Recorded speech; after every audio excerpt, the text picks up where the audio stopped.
তুই কোন সাহসে 50,000 টাকা লই আইলি? বাবু ভাই, আমার কাছে আর টাকা নাই। ও লে লে লে লে, টাকা নাই?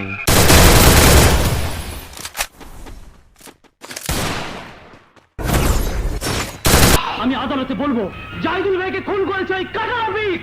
এই তুই সাক্ষী দিবি, তুই সাক্ষী দিবি। মাথা ঠান্ডা করো পু, নাহলে অন্টুর মধ্যে খালাস করে দেবো কিন্তু। পৃথিবীতে সবাইকে একদিন না একদিন খালাস হতে হবে রফিক ভাই। অন্যায় ভাবে কাউকে খালাস করার দিকে তোমার নেই। ও মা গো মা, কয় কি সেরা দেহি ডাঙ্গ রয়েছে। কিরে গুলশান, আমারে ভুলে গেলি? বাবু 14 মাটির নিচে গেল, আমি তোরে খুঁজা বাইর করুম। আমার নাম বাবু। চল बाबू हमको माफ कर दे।